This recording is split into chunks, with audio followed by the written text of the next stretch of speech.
You're listening to Head, a Star Wars podcast. Two fans, two generations, all things Star Wars begins now. All right, well, hello, everybody. I'm Eric Vansel. And I'm Daryl Sanders. And we're your hosts for this show. And let me be the first to say, happy Ahsoka Eve, everybody. Yeah, you know, we're squeezing this whole Ahsoka review show or whatever, like right down the wire here. Because if you guys missed it, and I'm sure by now, look, most of you guys, if you've been following this, if you're watching this show, you probably already know this, that they actually moved Ahsoka up to tomorrow at 7. That's when it's going to premiere, Tuesday night at 7. Now, they've actually... No, 9. 9? Is it 9? 9 o'clock. Mm-hmm. All right. Well, either way, and that's actually going to be when they do it from now on, right? Is it going to be every Tuesday at 9 then? Let me just double check just to make sure. Yeah, I mean, we don't want to give... Yeah, we don't want to give bad information.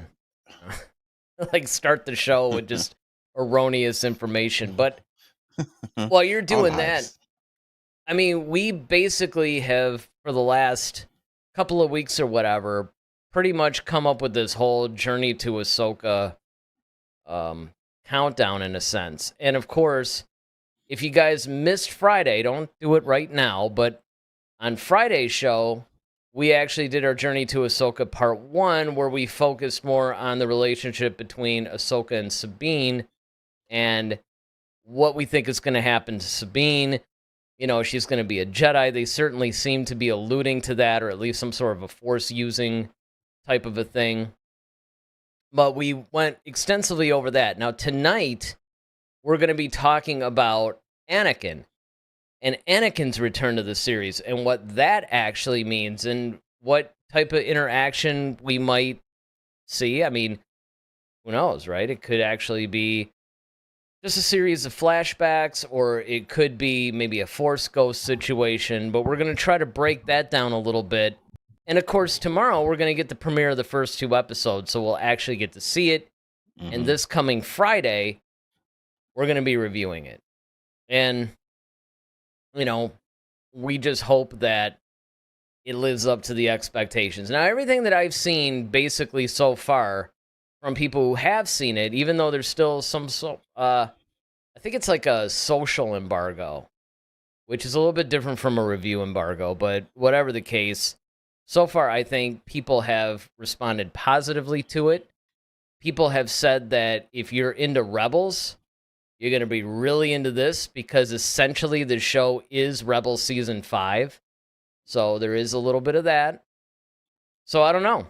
I mean, I don't know. What do you think as far as expectations go? What do you, since, you know, tomorrow we're going to actually see this thing. All right. So here's what we know. Okay. You know, of course, that we know it debuts tomorrow, Eastern Standard Time, 7 p.m. It is 7. 6 p.m. Pacific time. What we know is that Ahsoka is essentially on the hunt for Grand Admiral Thrawn, as well as of Ezra as well.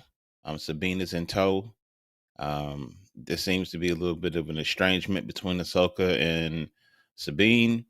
We're going to see characters like Chopper, Hera, possibly Zeb. And this is kind of set in the timeline of The Mandalorian.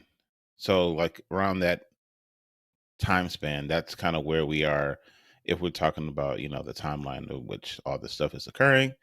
And yeah, man, I think that this is going to be a fun ride. I mean, we're going to see, of course, we know Ahsoka is no longer part of the Jedi Order. Right. And she's already had interactions. We've seen her in The Mandalorian with Luke Skywalker. And that's also where we've found out that she's looking for Thrawn. So Thrawn is a Legends character that's now canon. And he's been canon since Rebels. And then now he's actually... Oh, Daryl froze. Well, let me take this opportunity while Daryl's getting his is feedback. Oh, there you go. Okay, you're back. But I Okay. want to welcome Bruce. Bruce is joining us on Twitch. And again, let me take this time to say, look, we recently started streaming on Twitch. It had been a while since we had streamed on Twitch, and we started that, I don't know, like a month ago or something. So we want to welcome everybody that's watching us on Twitch.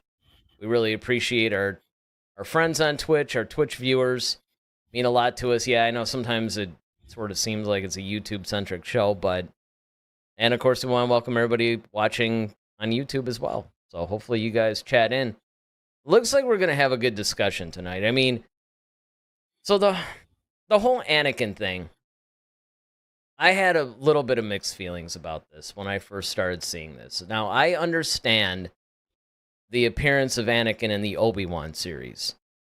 That makes perfect sense, right? Because that was coming during a time where Darth Vader is very much a thing.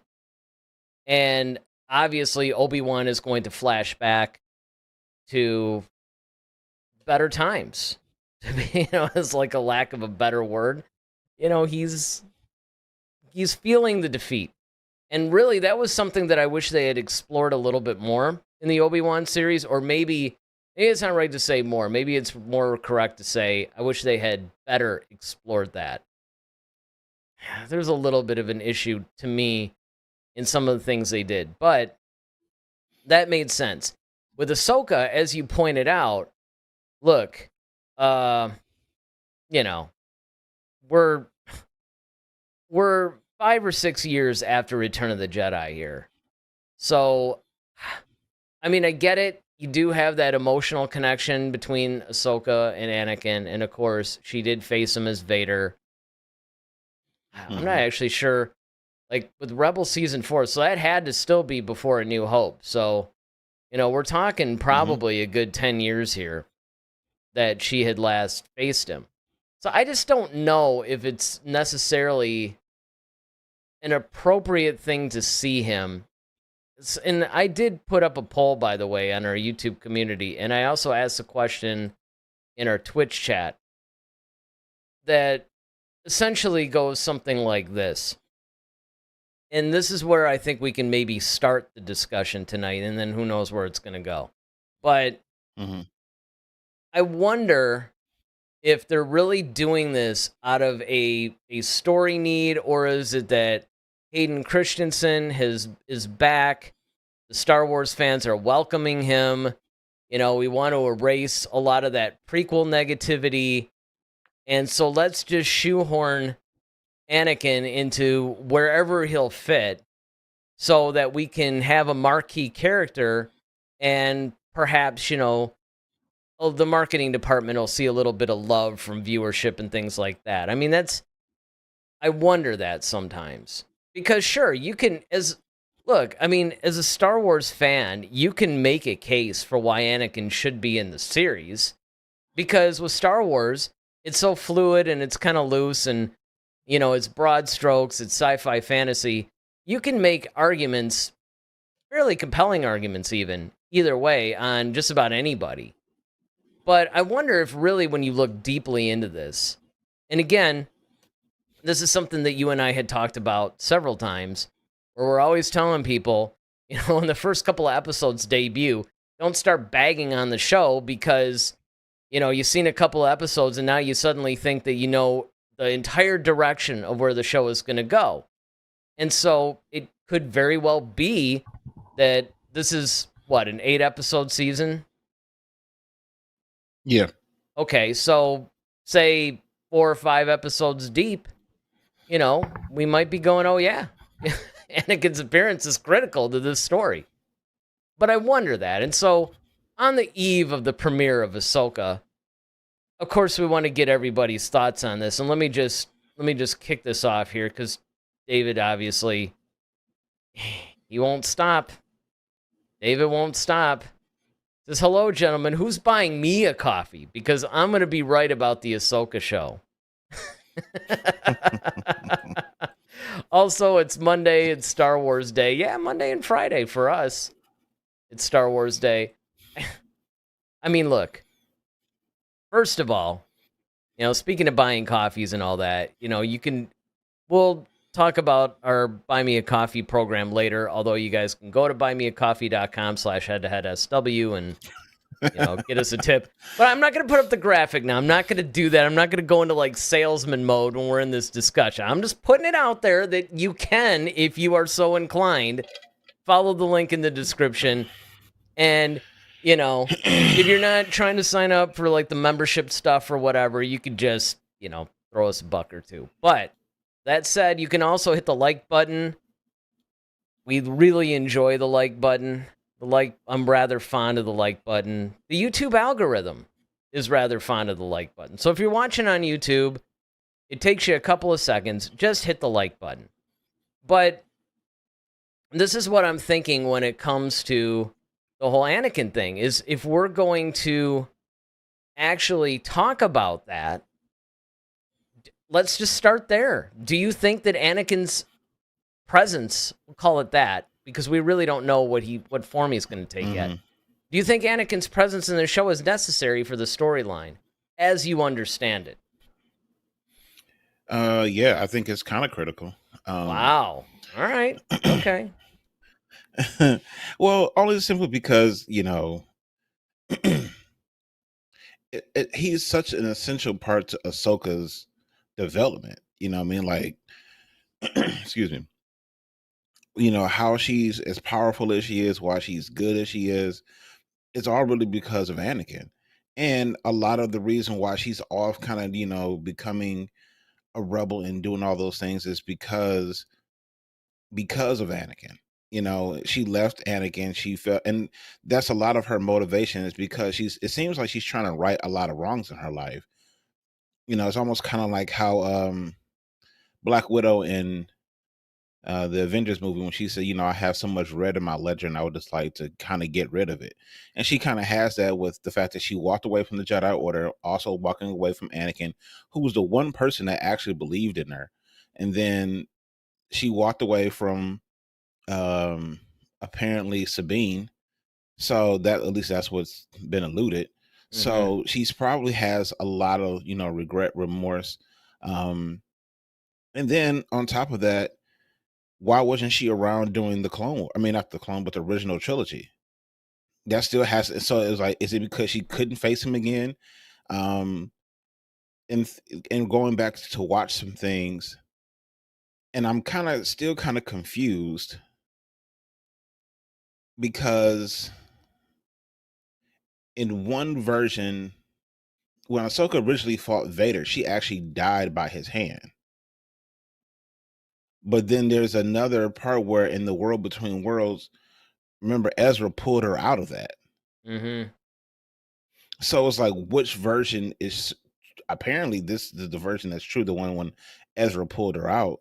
So it's kind of one of those because things she becomes where, like, that owl or whatever it is, but I think she was the owl, even though when she fought Vader, in the, I don't want to say their first time because they don't really fought once, but I'm saying, like, in the original depiction, if I'm not mistaken, when Vader walked out, the owl was there.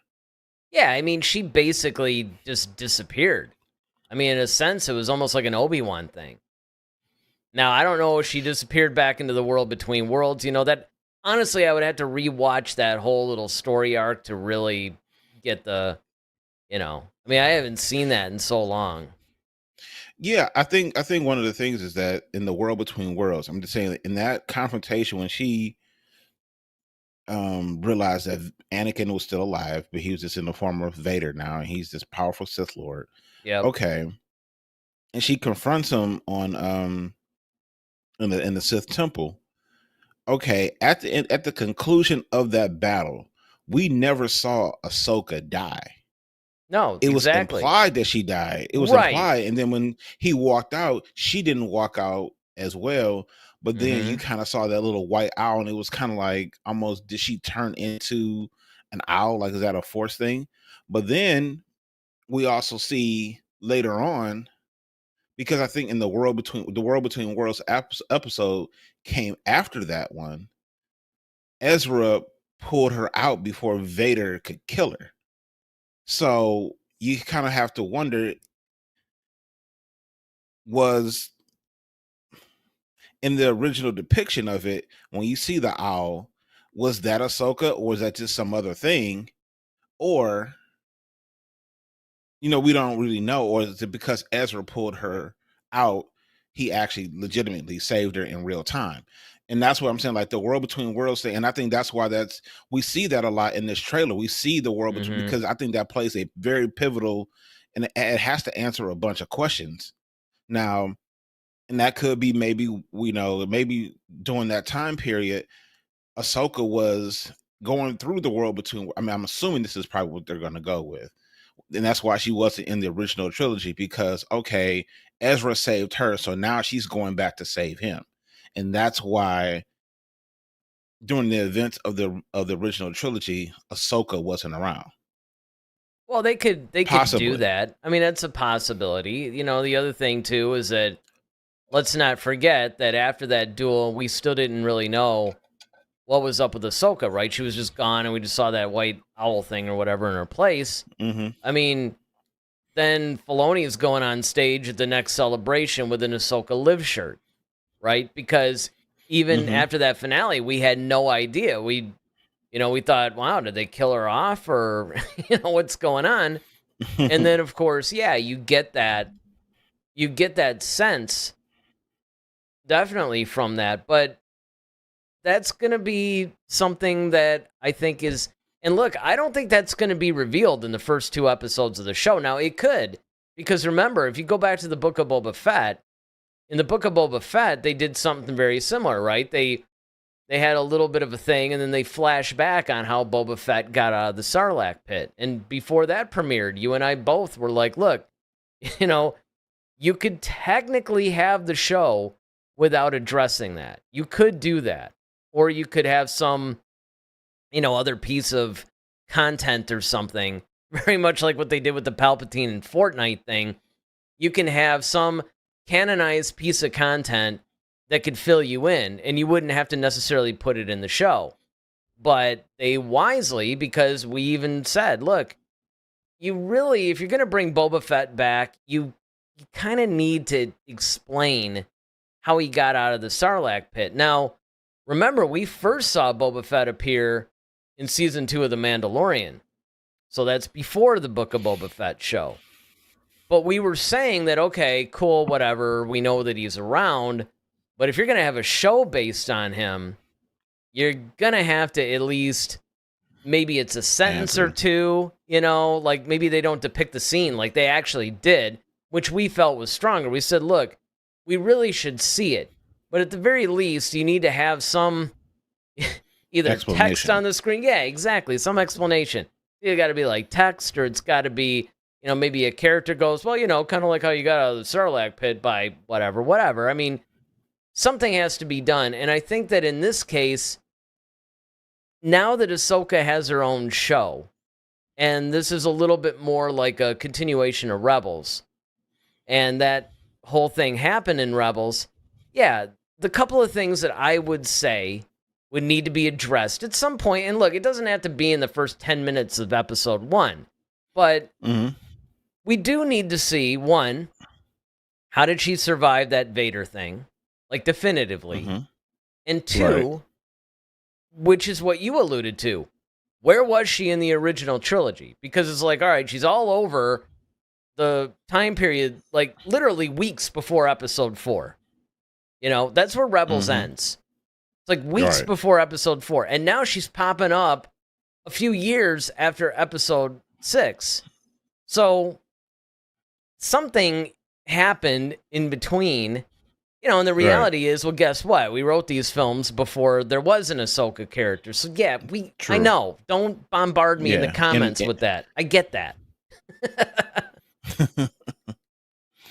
Yeah, in reality, that's true. But I mean, if we're talking about within lore, canon, whatever the case may be, you have to explain things, and that's why we always say you have to be careful when you start playing too close to the original trilogy. We've always said that is because now you're going to have to try to explain certain things, and it has to make sense, because now you can't have people who were before the original trilogy, and then there after the original trilogy, and they were pivotal characters, because now you're going to have to ask, okay, well, where were they during the original trilogy? Then you have to make a plausible have to have a plausible explanation for their disappearance. Now, as far as her dealing with Anakin, though, I mean, like I said, I think Ahsoka. I mean, I think Anakin is very vital to the character of Ahsoka, and in the mentorship and the things that she's trying to maybe pass down. We don't know what her motives are anymore, because with her leaving the Jedi Temple, she's kind of, just a wandering, Force user, a pretty powerful one, but yet a wanderer. So it's like, okay, are you trying to be what Anakin should have been? Is that her motivation? You see what I'm saying? Like there's Hmm. different things you can play around with that. And now that, okay, Vader's gone now, she can kind of come out of hiding, because okay, Vader and the Emperor are both gone. So it's like, all right, now I have Luke's kid. I mean, not Luke's kid, but Anakin's kid, and Luke around. He's super powerful. He's the grandson of the Force. And now you have Grogu, and so it's just like, where does her path lie now? Well, it's Because another, at this point, but there's it's no another. there's no war, No, right? That's what but another interesting. Well, kind of, because the remnants of the Empire are still terrorizing everybody.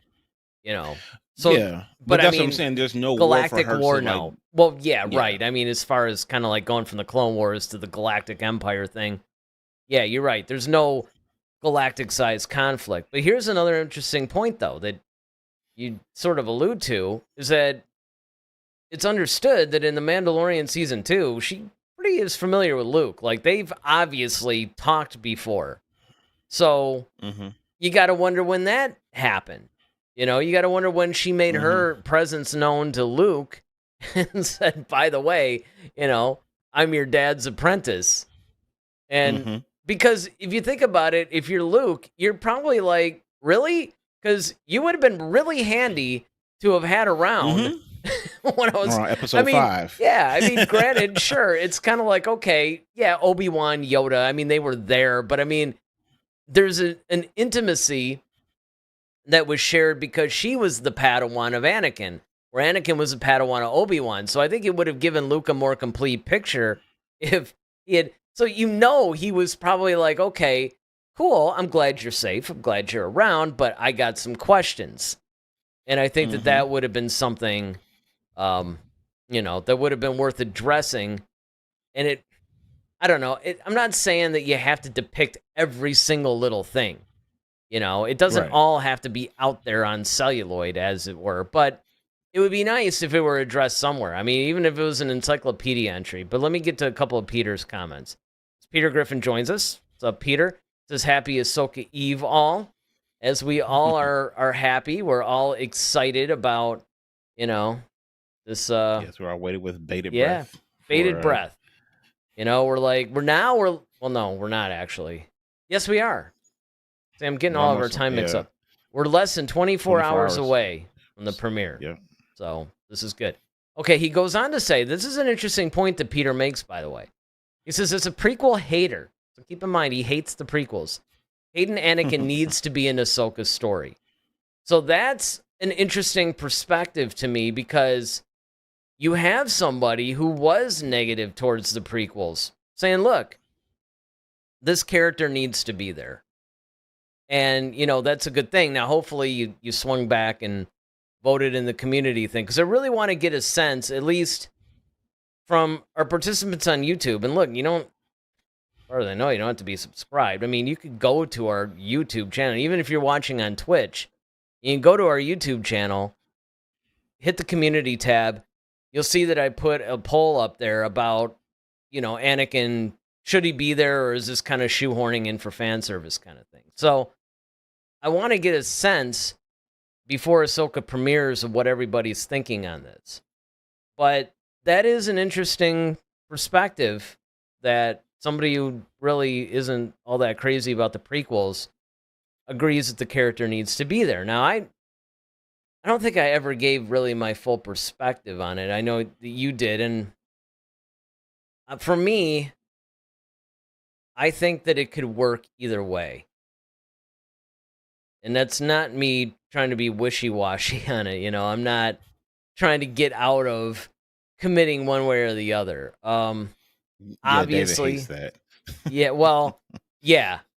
And the thing is that I think that a lot of times I hate it too when people just don't commit to a strong opinion either way on something.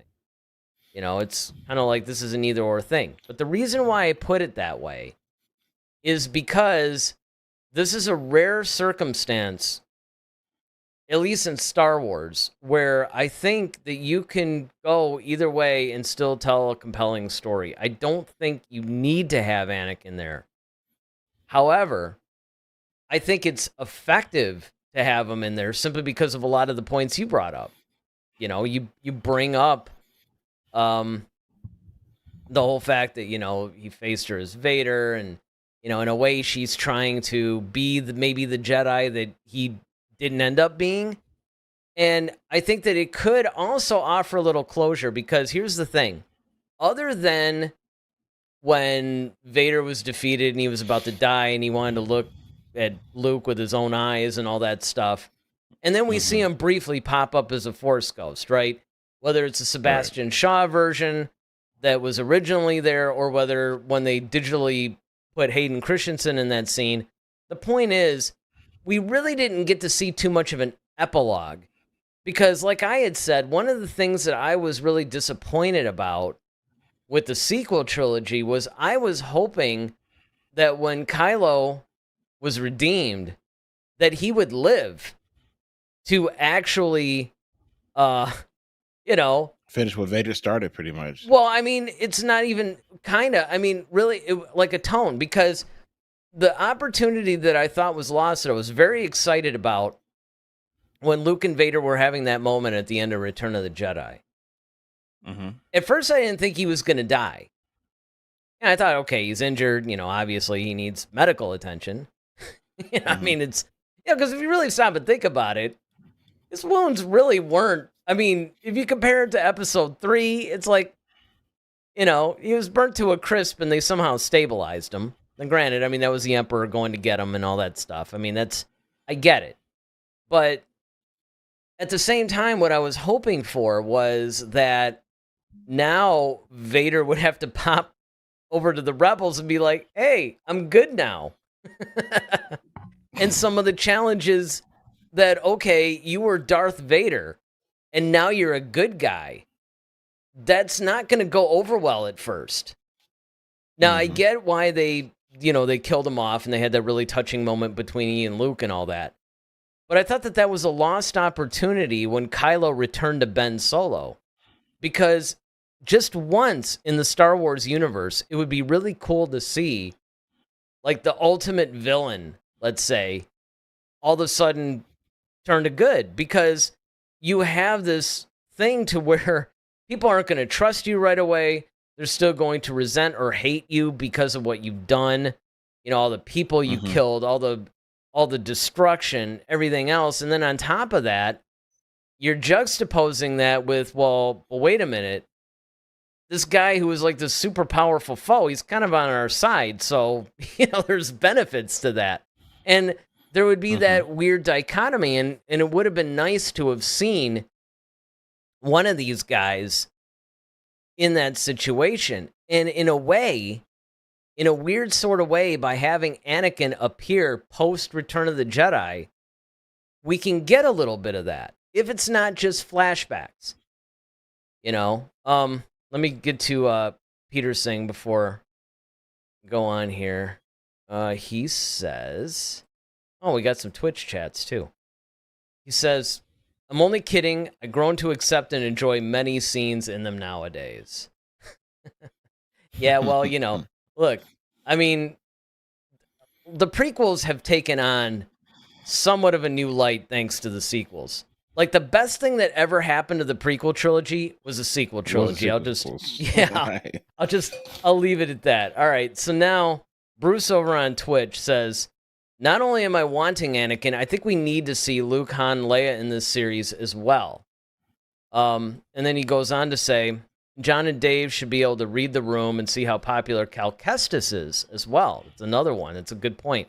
I wouldn't be shocked if he makes his debut as well. And then, of course, he corrects it. Favreau is Jon, so that's cool. Yeah, no, those are all very good points. Yes, I would agree that you can. So here's what they can do. As far as the Han, Luke, and Leia thing goes, yeah, it would be nice because of the galactic weight and importance and influence that they have. So I don't necessarily know if they have to be seen because it depends on what part of the galaxy all this stuff is taking place. Although we see Mon Mothma, we see, you know what I mean? I mean, it does make sense from that standpoint. If you're in the core of the galaxy, that, they should at least be mentioned. Let's put it that way.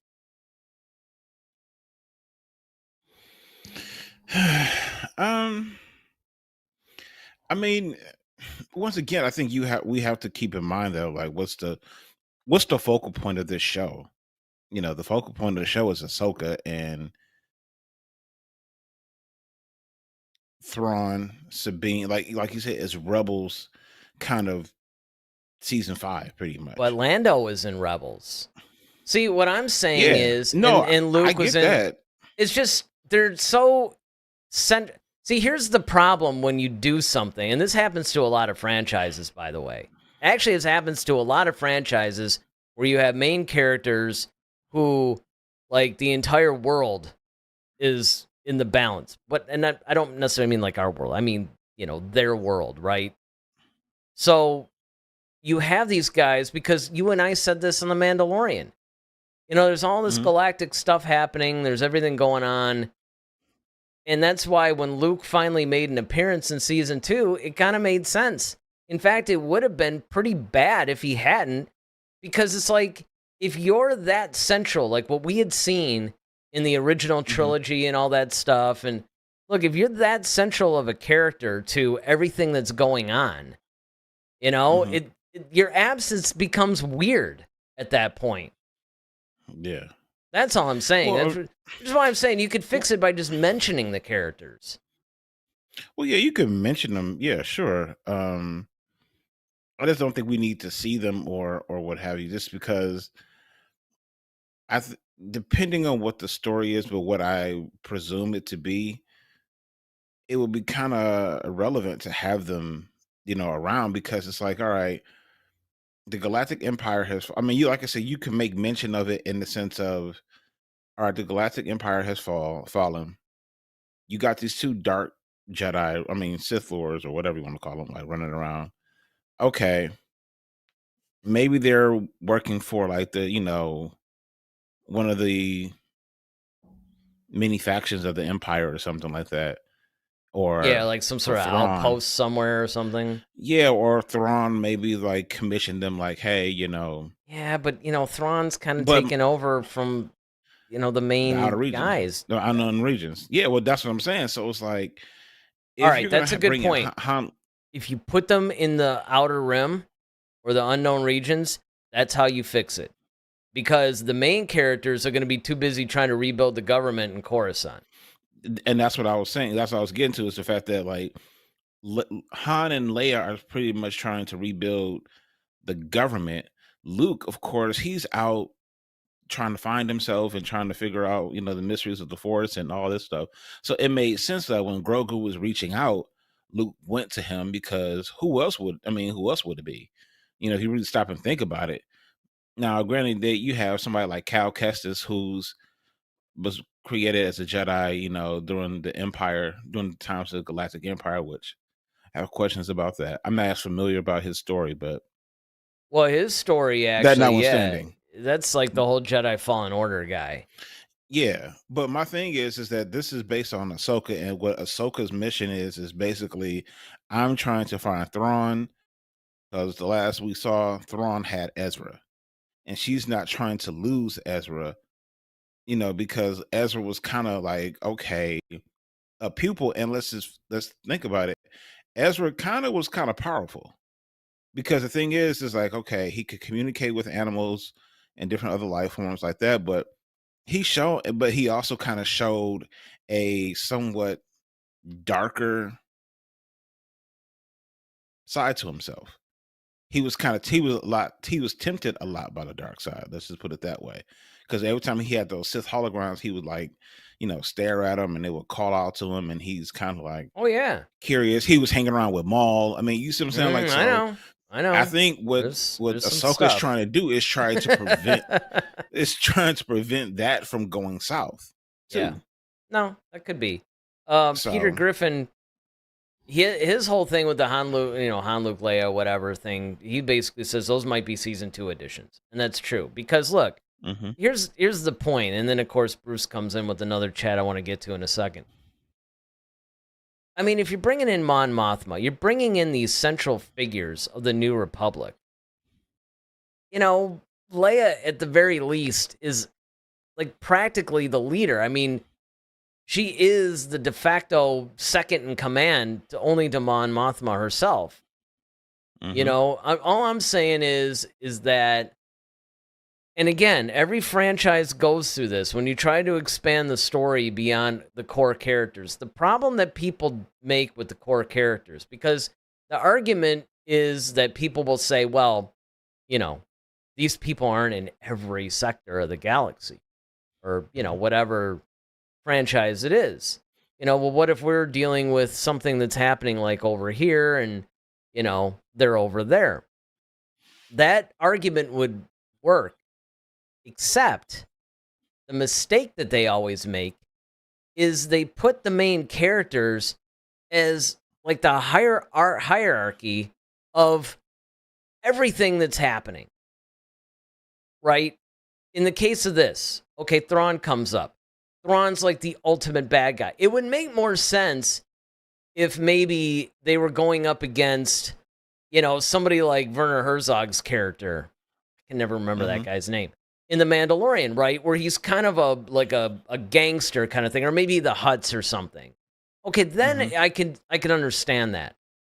But when you're talking about essentially the heir apparent to Vader and the Emperor, right? I mean, it's going to pretty much involve a lot of these guys because that's who we've seen deal with them. Now, you could say, like you said, well, they're trying to rebuild the government and they've got all these other things, and who knows what missions they're going on right now. Because maybe Thrawn, because again, this is taking place 5 or 6 years after Return of the Jedi. Maybe Thrawn hasn't made the move to where he's super well known yet, and I'm sure that that's going to be the case too. Yeah. So let me get Bruce's comment in here. He says, I don't know. I think Balin, he's one of the like the weird Sith type dudes, yeah, wants to use the World Between Worlds to go back and fix Order 66, and Ahsoka will have to accept what happened and stop him, even though she kind of wants to. That's almost the plot of Indiana Jones. Because at the end of the Indiana Jones movie, it's been out for a while. If you guys haven't seen it, well, you shouldn't be watching the show. I mean, we're spoiled. We spoil everything, not just Star Wars. And this isn't really too spoilery, actually. But the main Nazi guy at the end of Indiana Jones, he basically wants to go back in time. He wants to use that Dial of Destiny time machine thing to go back, kill Hitler, be the Fuhrer, and then quote unquote do it right. He'll be the Fuhrer. He'll win World War II. That kind of thing. And that's sort of what that sounds like, is Balin wants to go, back and actually do the whole Order 66 thing right, make sure that, Ahsoka's gone or whatever. So there's a little bit of a derivative thing. Keep in mind they were made by the same studio. I don't know how much that was communicated. I don't know if Favreau, Filoni were like, hey, that thing you're doing over there in Indiana Jones, that's a good idea. We're going to take that.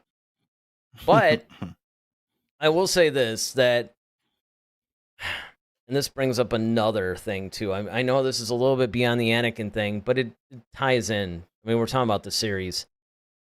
I don't know about you, but I think they need to tread very carefully with this world between worlds thing. You know? Yeah, I mean that's what I mean. That's what I'm saying. Like, I think that's what a lot of this is kind of hinged upon, because when you see it a lot, and well, that's I mean, quite frankly, that's kind of how we left things too, and that's why I brought it up. Like, why Ahsoka's even still around? Because essentially, she's been saved twice. She Yeah. died twice. The first time she died was when she was on that planet with the son, the daughter, and the father, Yep. and Anakin used the daughter's light to bring her back to life. It's the first time Ahsoka died. And the second time, he actually killed her. And then Ezra saved her in the world between worlds and snatched her out of her before Vader can get to her. So that's what we're led to believe. So my whole thing is like, okay, what is the world between worlds exactly? How does that thing even work? You know, and then we saw even what Palpatine was doing, because we saw Palpatine was trying to reach, he was into that whole alchemy thing, and that's how he reached the world between worlds. He was doing all that Sith magic kind of stuff, and then it seemed like he was trying to kill Ezra and Ahsoka while they were running around, and they had to jump to another timeline. So that's what I'm saying. If they're doing all this timeline jumping and stuff, it's going to be it could become very convoluted sometime, you know, if they're not careful. Well, yeah, and I'll get to that in a second. It's a whole problem of time travel in any film. Usually, once you Hmm. get to the time travel part, it means you've run out of ideas. Now you're just using something cheap. And time travel always presents more issues than it solves. But before I get to that, Peter Griffin says I haven't Hmm. watched the new Indie. I'll have to check it out. Yeah, it's good. You know, it's not like the first three. I think I like it better than 4. Um, you know, again, it has its issues, but overall, I thought it was good. I think it actually feels like an Indiana Jones movie. But when you're looking at, oh, and then David says, "Can you explain the world between worlds?" Yeah, that's right, because he probably hasn't seen Rebels yet. Right. I guess, you know, and you could take a stab at this too if you think my explanation's bad, but essentially, it's sort of like a multiverse. And it's kind of like where all these things that are happening simultaneously, you know, and you could have different outcomes.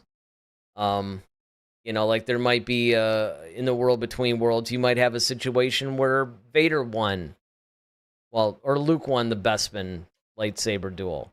You know, I remember they were time hopping in between. And you could go back and you can change things, you could do stuff. And it's almost like it would take you into that particular universe from this multiverse.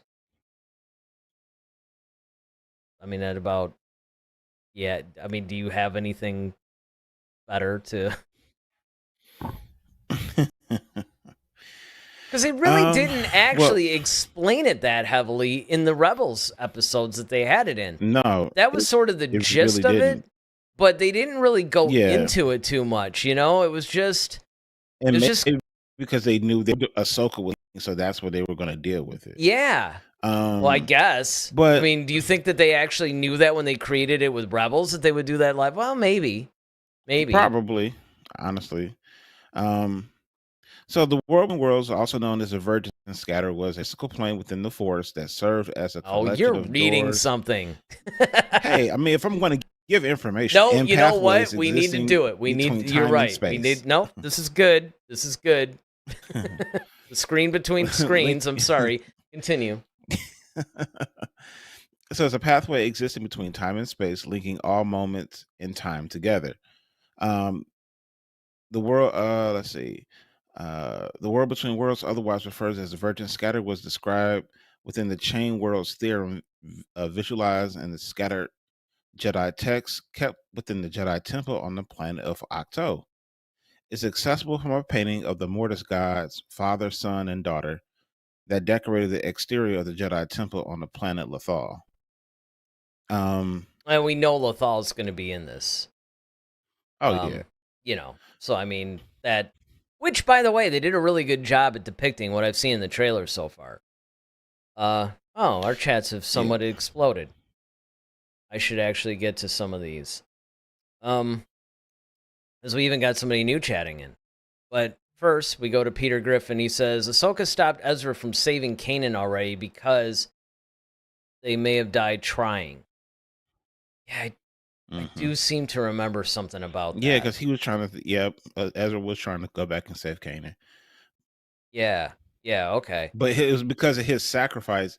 And that's one of those things. It's like, if you, and that's the thing about when you play with time travel. It's like, okay, if you change certain events, it can unravel everything that either preceded it or comes after it.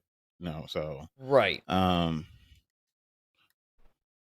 right. Well, we got somebody new in the chats. Actually, a new viewer. Ted Adam Green says, "So excited for tomorrow." Yeah, we are too, man. We cannot wait. He says, "Enjoying the podcast, guys. Found it a couple of weeks ago. Good content. So, we appreciate you, man. We're glad really that you found that. us."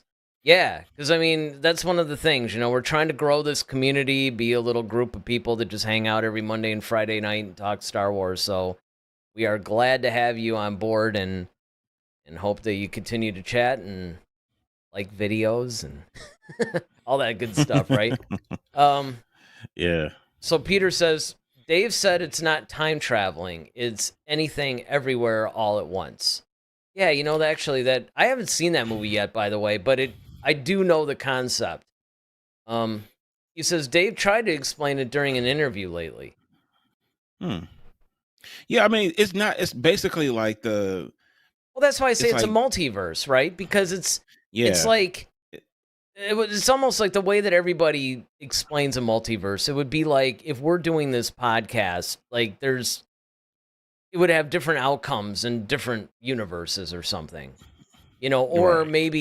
maybe in another universe, I had to work late tonight and couldn't do the podcast, right? I mean, it's almost like that crazy butterfly effect, right? Like in all these different multiverses, it's like made up, of course, the multiverse is comprised of multiple universes, and each one, you take any event and you just, maybe in one I had to work late and we couldn't do the podcast. Maybe in another one you did.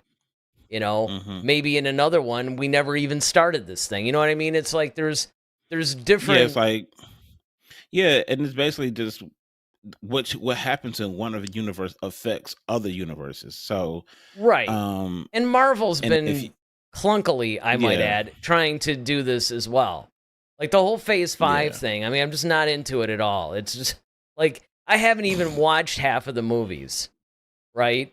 Because it's just so weird the way that, it's going, and it's not quite as cohesive. And again, that's the problem. You start bringing in stuff like this and you start relying too heavily on it, you run the risk of destroying your content. Oh, of course. Here it comes. Chad. What, you done playing Apex Legends there, buddy? He says, we know you could be working late. That's not far-fetched. That's true. Actually, I did work a little late today because I got home actually after 7, which is far later than what I wanted. But, Chad, he's on Discord. You guys can all be on our Discord, by the way. I mean, I might as well, right? Just plug, like, right in the middle of the show.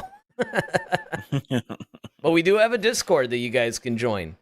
And a lot of times you will find me playing Call of Duty in our Call of Duty lobby in our Discord server. Plus, we got all kinds of Star Wars-related stuff going on there. But, yeah, I mean, that's where I think that a lot of times movies, like a franchise, whether it's a film franchise, a television show franchise, whatever it is, I think they start to go off the rails a little bit when they start bringing in time travel, multiverses. It just gets really convoluted. So that's why I say they really have to be careful when it comes to introducing this too heavily. Like the way they did it in Rebels, it was for one little tiny story arc. And yeah, I remember you and I were scratching our heads after seeing it going, well, what's this? I mean, Yeah. Like what on earth when is do we this start doing now? this?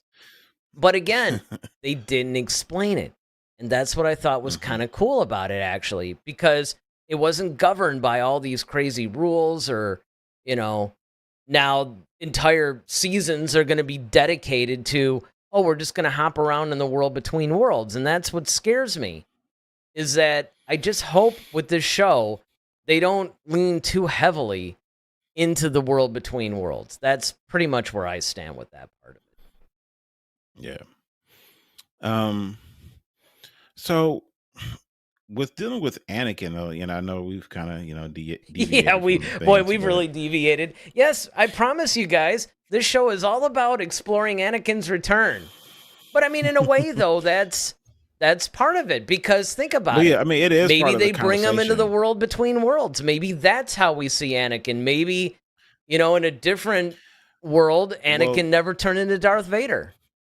and that's where I was going with it. Like, and I think that's where, um, I think that's where it kind of plays heavily. I think they're going to deal with the whole world between worlds in the sense of like, okay, yes, you saved me from the death of, from being killed by Anakin, but what if we could use that to save Anakin? Like, if I can go back and catch him before whoever gets his hooks in him, but then it's like, okay, if that happens, then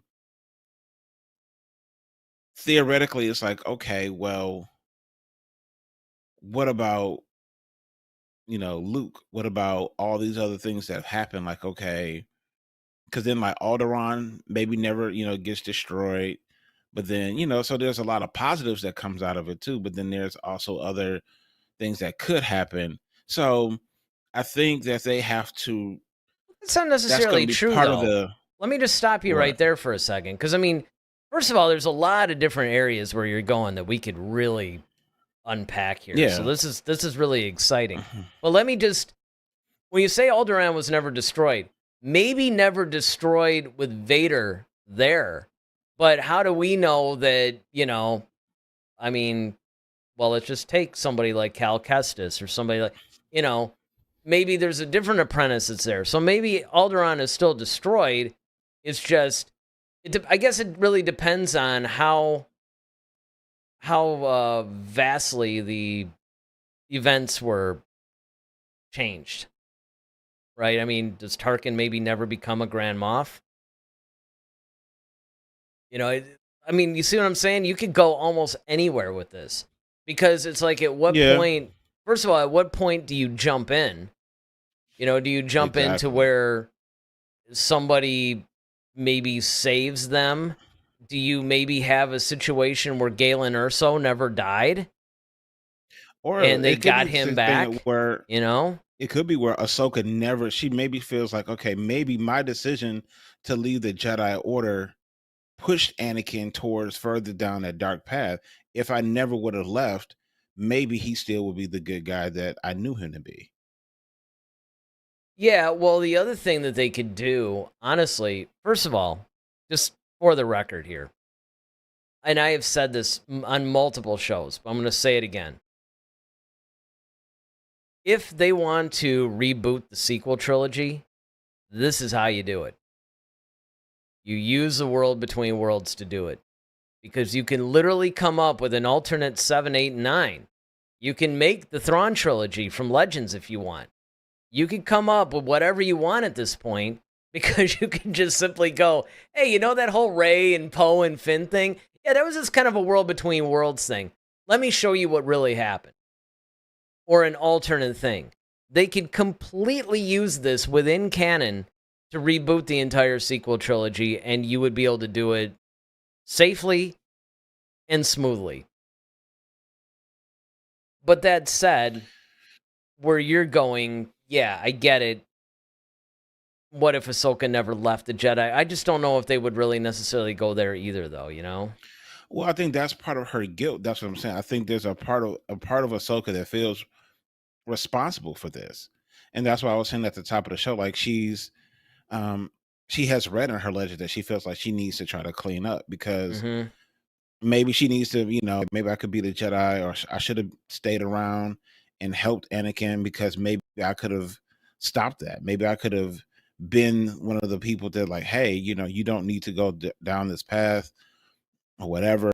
Um, and but then then there's the whole thing with Sabine, But yes and and that's no, why I said, because think about it. Ahsoka was around, and even though, sure, there was a little bit of an absence, she was there. I mean, Anakin and her were together. Remember, it was season 7 of the Clone Wars where it overlapped episode 3. And I mean, she was right. There wasn't really, I don't think, anything she could have done different at that point. I mean, if you're talking about maybe when did she leave the Jedi Order? Like at the end of season 5. So maybe if she had never done that, she would have presumably been around longer. I guess you can make that argument. That's what I'm saying. Like, she would have been around him because at the point she was still doing stuff, but she wasn't. That was like the last time they really. Well, yeah, when she came back to do the when all the they had to separate the 501st, and Yep. half of them had to go where, and they painted their helmets with her tribal markings. Man, that was such a good season. And he altered her lightsabers for her, and they both glow, blue. That was the last time they were together, and she was. That was to fix a canon mistake. But I'm just saying, like, that was the last time they were together. Yeah, I know. So it's like, well, if that's the case, then she's like, okay, well, had that never happened, I might have been around with Anakin before he made some other decisions that may have led him down and became Darth Vader. Yeah, sure, and you could take that to the nth degree, right? Maybe she goes with Obi-Wan to Mustafar to try to talk him down. I mean, there's a lot of things, and I think that that's the problem, and this is why I say the world between worlds is kind of a dangerous conceptual thing, is because it's almost like you have this crazy, powerful thing that you can literally use to change complete story arcs, all within canon, all neatly. Like, it's not even messy. It's just like, oh, look, here's another multiverse or whatever where this ends differently, whatever the case may be, and just depict it. You could do that. And they have to be very careful with that. I think that the key here is to keep this world between worlds thing. First of all, I think it should serve, if you're going to bring it in, I think that it should serve very specific story arc purposes, right? Very laser focused plot points, and don't overuse it.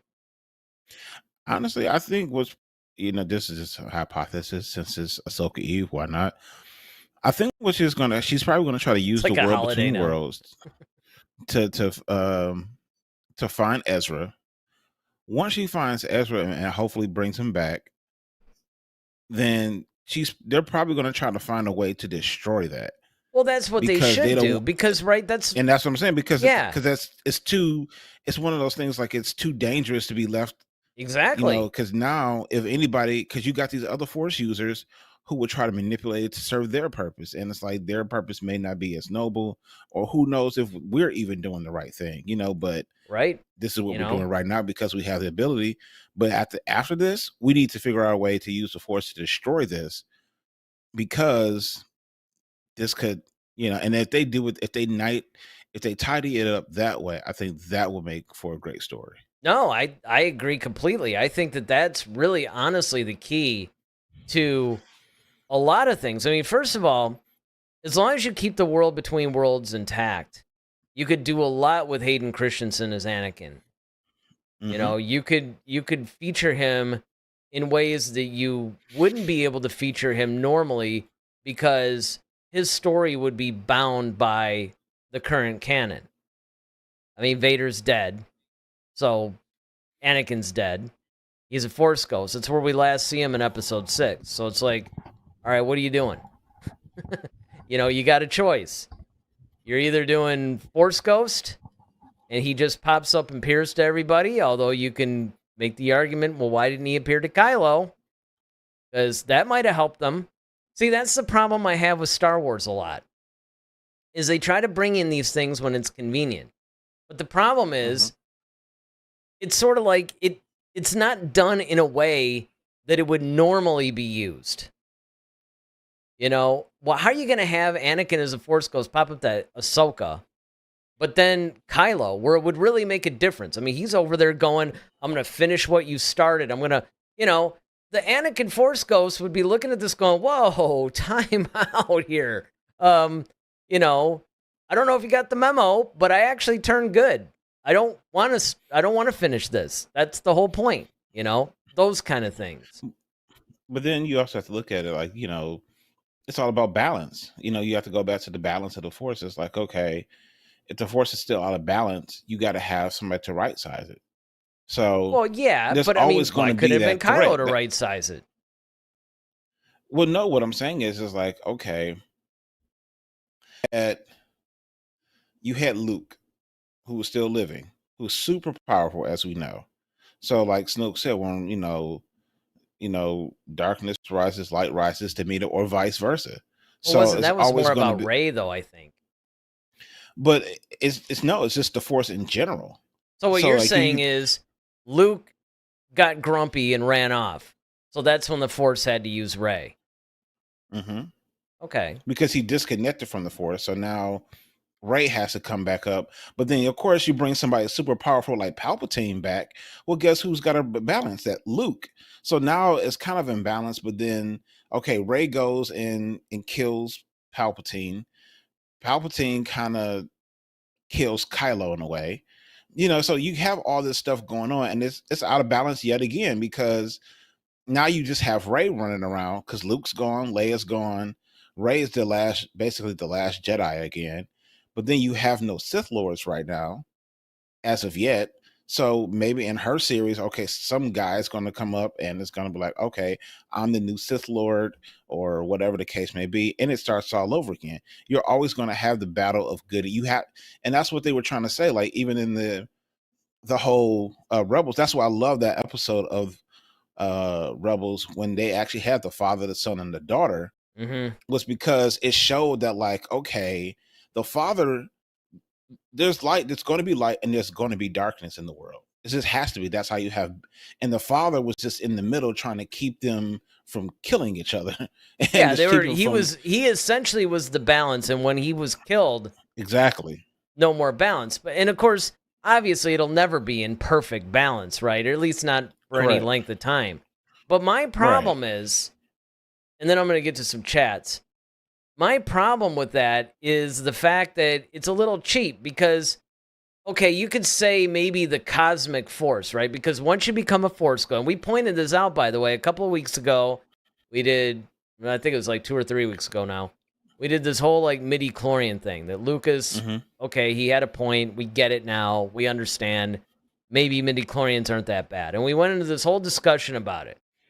And one of the things that Lucas was saying in this interview, in this encyclopedia, the Star Wars Encyclopedia, he was interviewed for it. And one of the things that he said was, you have the personal force, and then you have the cosmic force. And while the Jedi are doing their thing or whatever, they're using the personal force when you're using your telekinesis and all your other powers and stuff like that. That's kind of like the personal, like the force flowing through you as a person.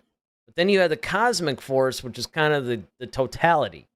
And once you become a force ghost, you then become part of this totality. And now, you're not necessarily in control. So you could use that argument and say, the reason why Anakin didn't appear to Kylo but he may appear to Ahsoka. We still don't know yet. We don't know what the nature of Hayden Christensen's role is going to be in this series. But let's just say, for the sake of argument, that he does appear as a Force ghost.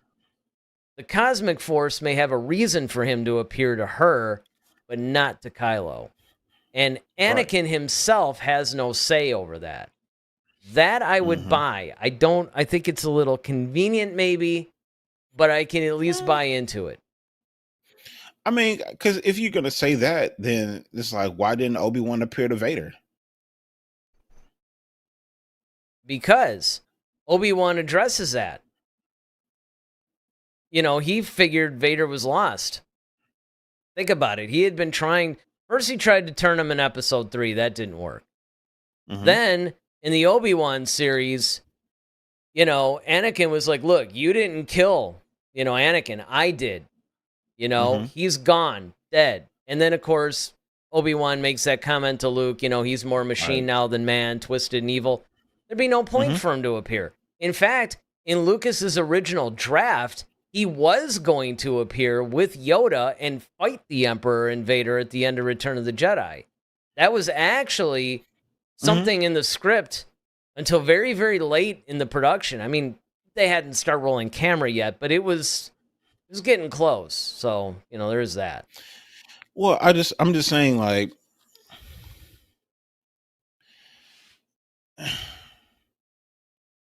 it will be one of those things where it's just like, I think you have to find redemption in and it's no I think it's almost like no different than, like, okay, when Obi-Wan told Luke, if you go face him, I can't help you. I can't get involved. Because it's like at a certain point you have to make your own choices and decisions. Yeah, your own destiny, in other words. You have to control your own destiny and whatever that is. So it's like, I think that's why with Kylo, like, no one could appear to Kylo because, number one, he's on the dark side of the Force. I mean, for all we know, it doesn't work that way. Like, you can only talk to your side, I guess, maybe. Right, exactly. You can only talk to the guys on your team. And that's plausible. And, so I just think that a lot of it's convenience for storytelling's sake. That's the only thing. Why, you and I talked about this all the time. You got these big giant fish after Qui-Gon, Obi-Wan. These guys, you got a Jedi Master and a pretty talented Padawan, and they couldn't sense it. It's like, again, of course they couldn't sense it because then it wouldn't have been as pulse-pounding action or whatever. It's like a lot of this is making a good movie. I mean, it's just that simple. You can't be, it's not a documentary. That's basically what it comes down to. Let's get to a couple of these chats. So now, David keeps pushing this point. He said, Fast and Furious must have a multiverse because they brought Gal Gadot back from the dead. Side note, I can hear my coffee brewing. Yeah, so about that, I think he bought us like 20 coffees after the last show. So once Ahsoka premieres, and I'm assuming that this would happen during our Ahsoka review next Friday, or this Friday, actually. This Friday. Yeah, this Friday. Yeah. Well, that is the next Friday, but all right, I'll leave that alone. It's cheap. It's my mistake. I'll own it. This Friday, when we do the Ahsoka review, how many coffees are you going to buy this week?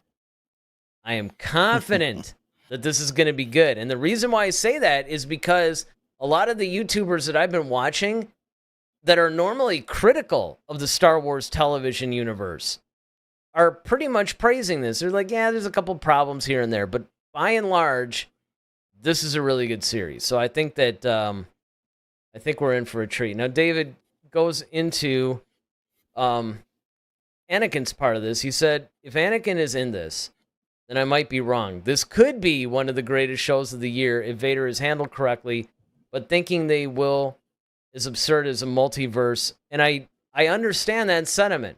And from that standpoint, I would agree, actually. A lot of this is going to hinge. Granted, the entire show, I don't necessarily think it's going to be won or lost. But let me put it this way, and certainly weigh in on this.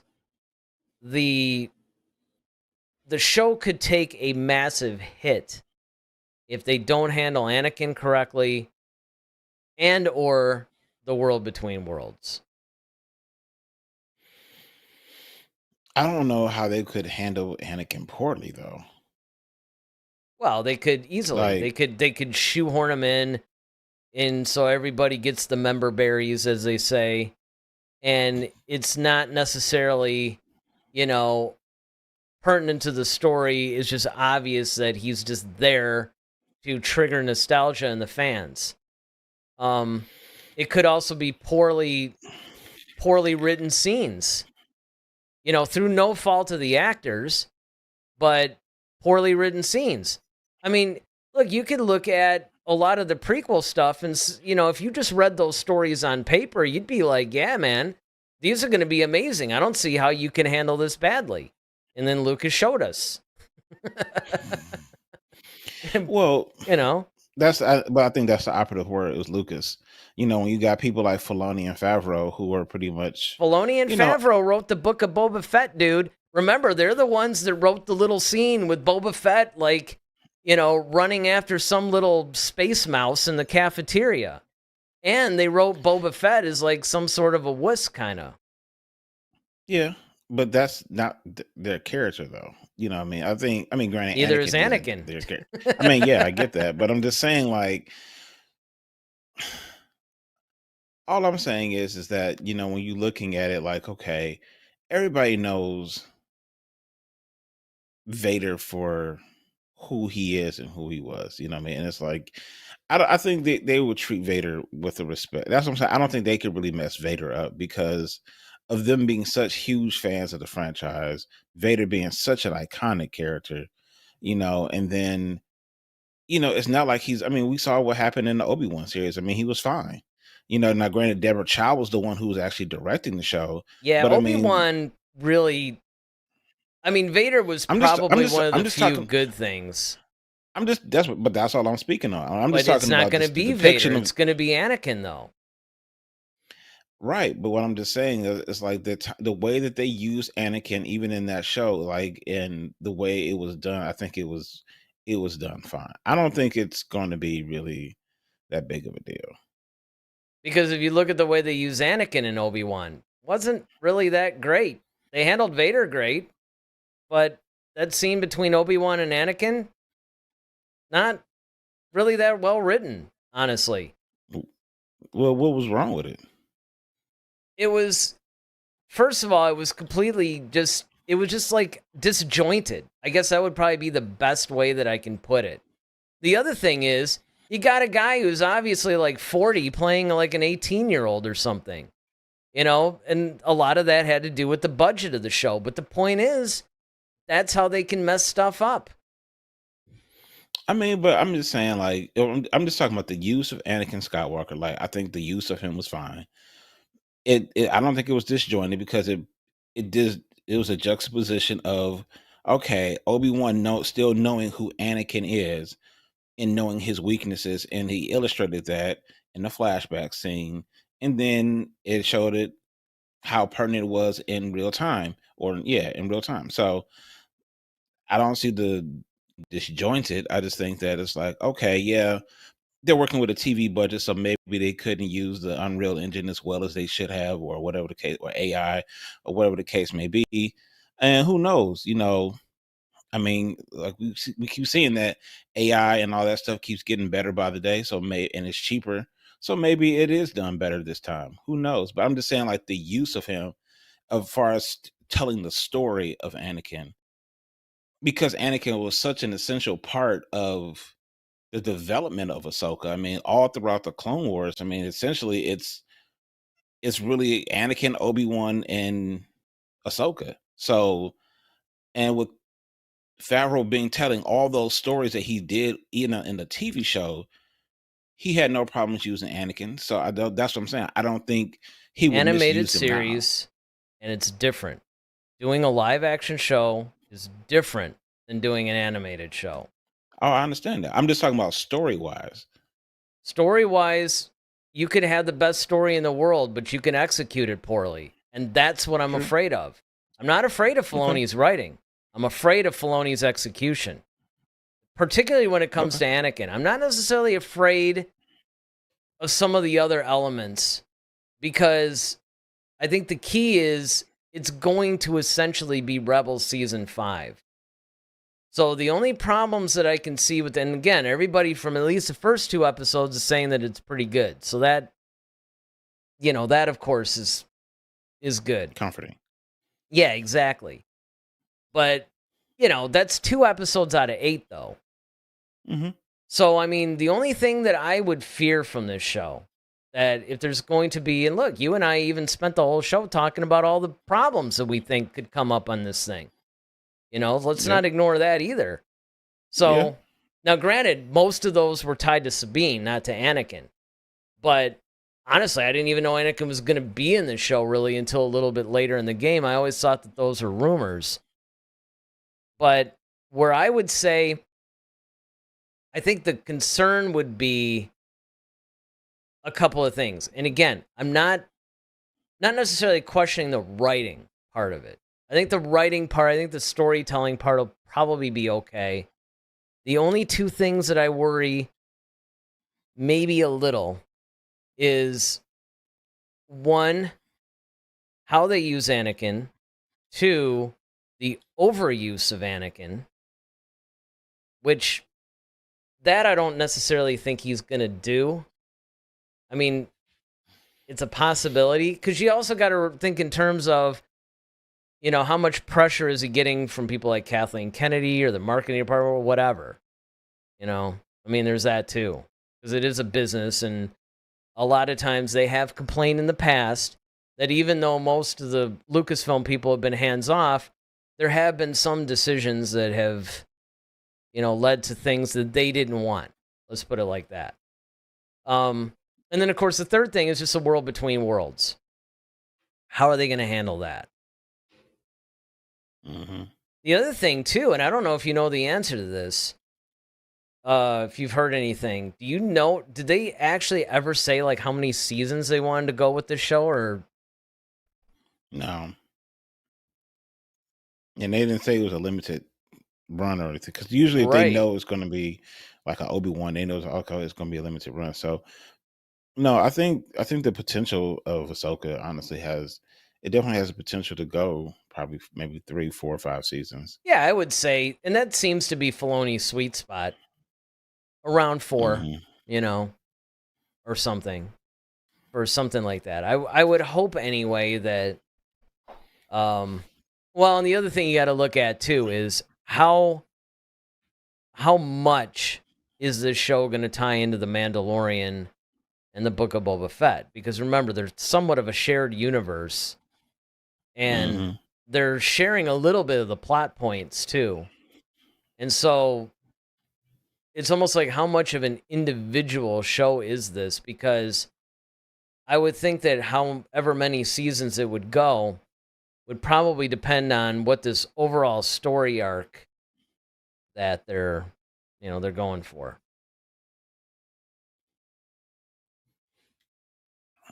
Yeah, I mean, I think time will tell. Like I said, we got a day. Yeah, exactly. Right, we have a day to mull all this stuff over, right? Yeah, exactly. Like right now, this time tomorrow, we're like, definitely probably halfway through. Well, no, because it's 2 episodes, so it's probably so. Quarter though. But yeah, it'll be a quarter way through this time tomorrow. Yeah, we're a quarter way through. Yeah, this quarter time tomorrow. We'll be a quarter way through the first 2 episodes.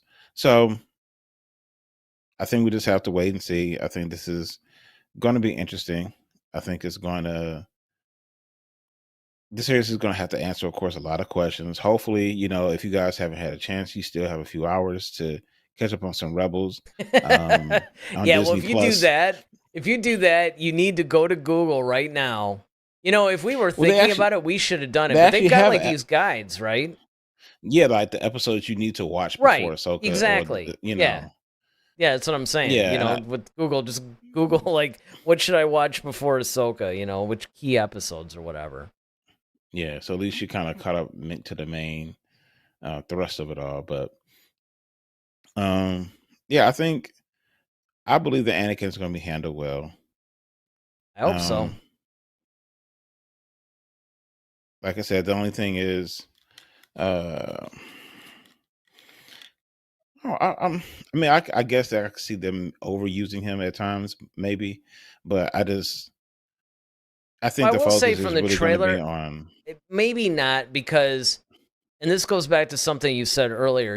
The focus really is Ahsoka's looking for Ezra, and she's trying to find Thrawn because Thrawn's the key to Ezra. She needs to stop Thrawn. It's almost like unless they start focusing too heavily on the world between worlds and maybe the mistake she made. Because the only thing that would make me a little bit fearful of them overusing Anakin, if I'm just going by the trailers, is the fact that the tendency would be there because his name's brought up a lot. You know? And while that makes some sense, because obviously she was his Padawan, you know, he was basically a fixture in her life. I mean, it would be a little weird if he was never mentioned, actually, but that's where I think it could go either way in a sense. You know, there'd be that temptation, especially because, you know, it's sort of like why they brought Palpatine back for episode 9. You bring back the familiar guys, you bring back the moneymakers, you bring back the stuff that you know is going to sell Disney Plus subscriptions. I mean, it's a business. And it depends on, you know, you want to have faith in Favreau, but in Filoni especially. But, you know, you never know. You never know where that compromise is going to hit. Yeah, or how much overreach that Kathleen Kennedy is going to try to assert herself into this. Sure. Or just the excitement, because remember, that's the downside in a way of actually being a fan, is that you're like, oh, you know, I mean, think about it. It'd be like if you and I were tasked by Lucasfilm to make, you know, I mean, I could see the temptation for me to overuse, well, Lobot. Right? God. I want that Lobot solo film. I will fire you from staff first day. That's my first order of business.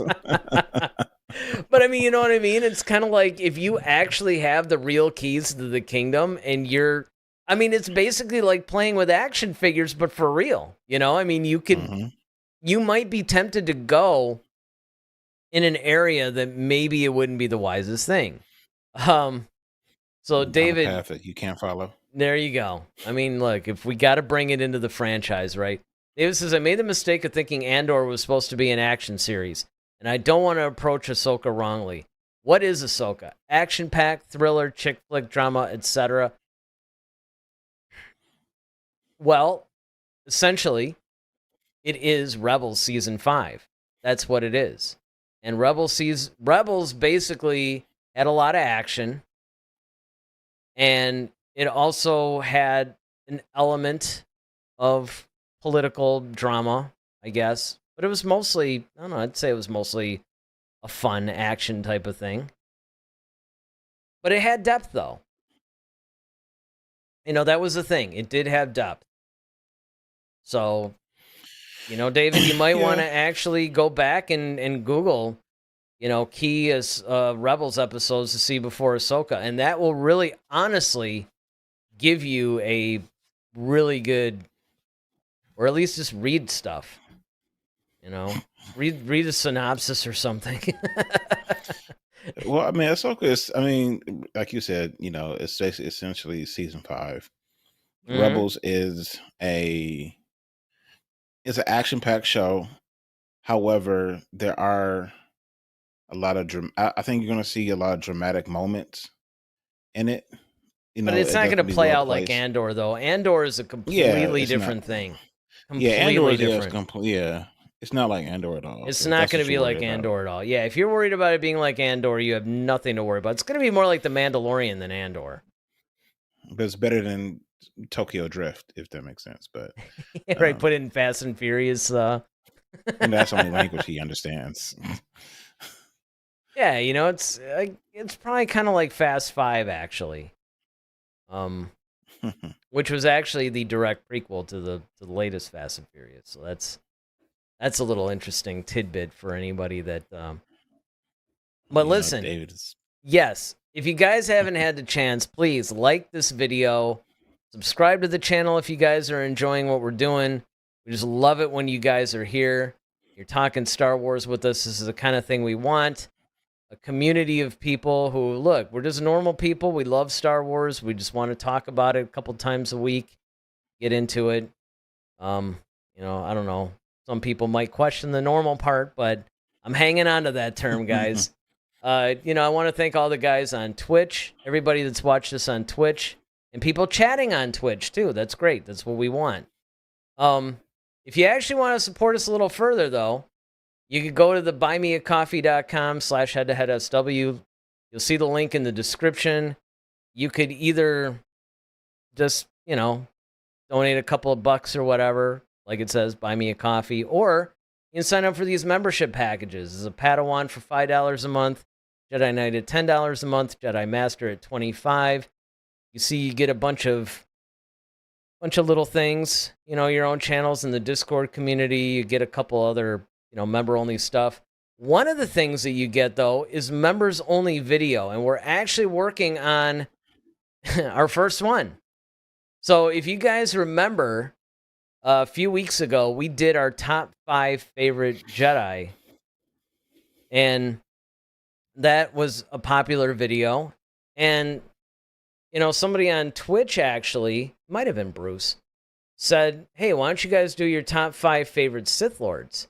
Well, we're going to do that, but that one's going to be a members-only video. So if you want to see that, you got to sign up at least at the $5 a month. And then we're going to do a bunch of stuff like that, because those are the kind of things that we had been, quite honestly, threatening to do for quite some time, is to make special videos for the people that support us. So that's going to be a members-only video. It's going to premiere at some point this week. I'm not sure, but, just keep an eye out. And, of course, if you hit the notification bell once you subscribe, you'll know. And if you are, like David, one of the members, you're going to get the link in the special Discord channel. So if you support at Jedi Master, you'll see the link in the Jedi Master Discord channel. If you support at, the Padawan or Jedi Knight, you're going to see it in I think it's called like the supporters or something like that. But just keep an eye out for that. And we, of course, appreciate everybody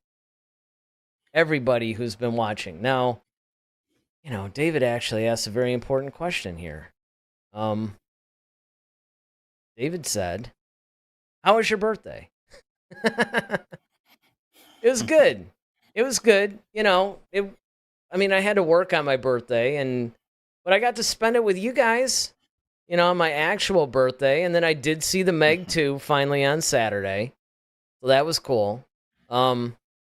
Again, I'm disappointed that they're not following the excellently written books that Steve Alton wrote, but I've accepted that. I look at it, there's the book universe and the movie universe. So I'm just hanging on to that. So remember to take the poll before you guys head out, go onto our community tab in YouTube and answer the poll.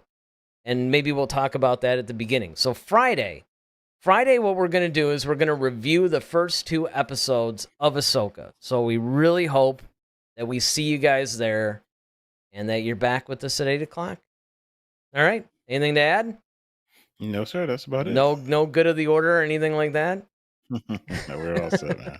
All right, guys. Well, with that, I'm Eric Vansel. I'm Daryl Sanders. May the Force be with you. Always. Head to Head, a Star Wars podcast. Be sure to follow us on Twitter @HeadToHeadSW. Submit your questions for our next show. Visit our official website at headtoheadswpodcast.com. Until next time, may the Force be with you, always.